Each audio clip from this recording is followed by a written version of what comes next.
and he put interest rates up to 20%. And by the time it was over, all the developing countries were bankrupt. It was unbelievable.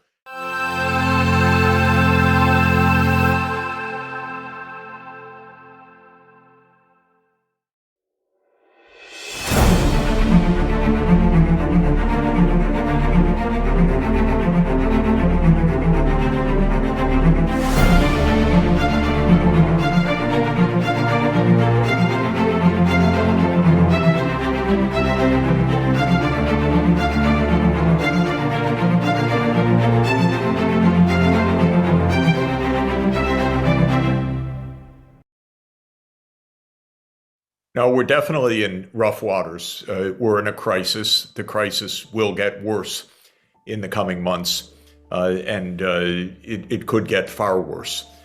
We're experiencing stagflation, meaning that there are rising prices at the same time that output is falling in many parts of the world. Europe is already in a downturn. The United States is entering a downturn. China is in some kind of economic downturn. So this is a global economic crisis. And so I regard the overall economic situation as bad as I've seen in decades, worse than in 2008. We're likely to experience some very significant shocks in the months ahead. Of course, the most crucial question is what happens to geopolitics? Does war spread? Does it intensify? Does it diminish? Is there a return to the negotiating table? Do the US and China come to blows which would disrupt global society? Do they find a way to talk with each other? These are the questions that we're facing right now. What do you think is the optimal solution to the current global debt overhang? And by debt, I mean private, everything. Public, everything. I'm just rounding up. I don't even want to think about the figure because it's too many zeros. So what's the solution to that so it doesn't threaten the world's global financial system and stability? It's a great question. Again, in the last stagflation that we had in the late 1970s, what happened was that the inflation in the United States reached around 10% per year, and the Fed, under a 6'7", a 2-meter chairman of the Fed, Paul Volcker, cigar smoking, tough guy, he said, we're going to end this inflation, and he put interest rates up to 20%.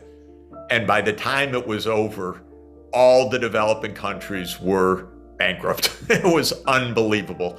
Well, it made my career because I spent the next decade helping countries get out of debt crisis, which had laid them completely flat.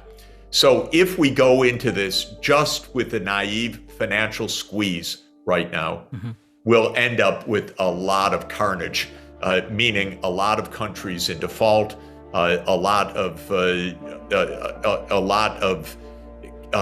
very high inflation rates. You look at a country like Turkey now.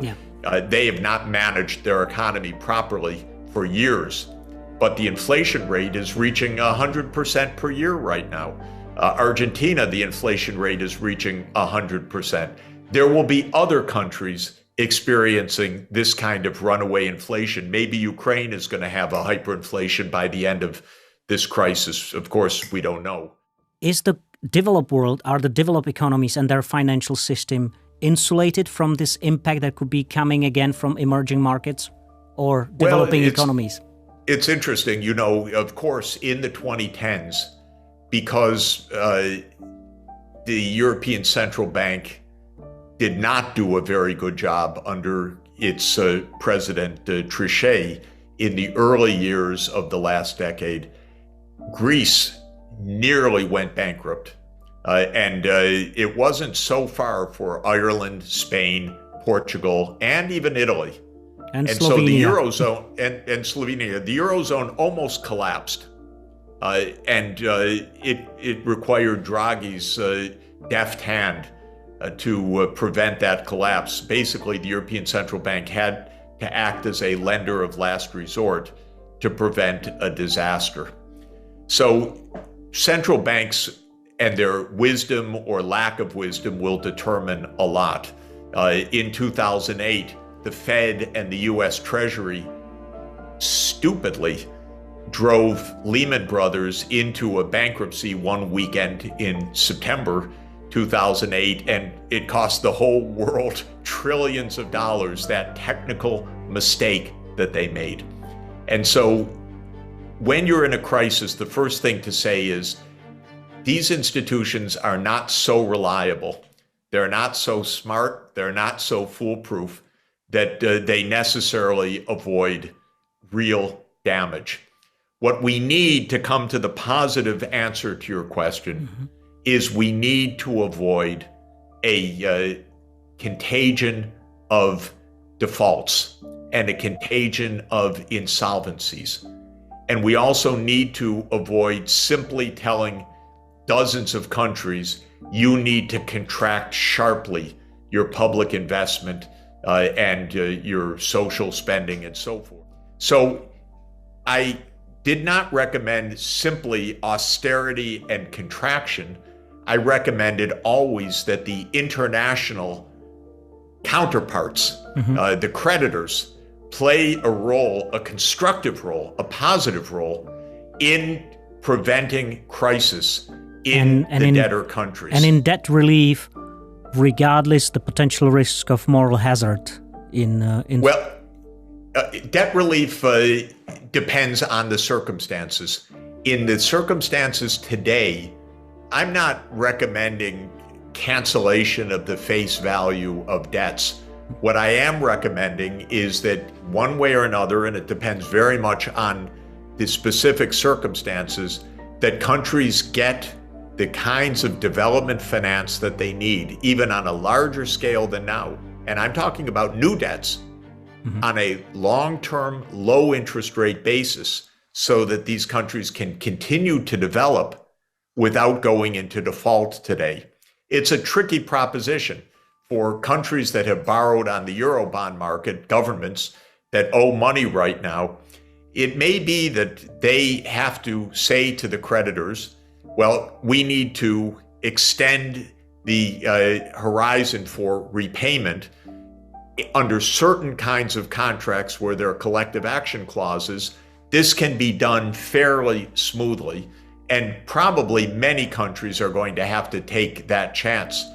When it comes to official credits that a government owes to a rich country government or to the World Bank or to some other international institution, I'm recommending a set of measures to make sure that the developing countries are getting more finance in fresh form than they are repaying on old debts. There are many ways to do that, but I'm basically saying don't print money. I've never believed in that because you just get high inflation, but rather let's get a financial solution that doesn't condemn the country to default or to bankruptcy or to extreme austerity. That's actually always been my policy recommendation since I started this approach in Bolivia in 1985. To watch the full video, check out the link in the description below. What do you think of the views expressed in this video? Share your thoughts in the comments below, and if you found value in the content, hit the subscribe button. Thanks for watching, and we'll see you in the next video.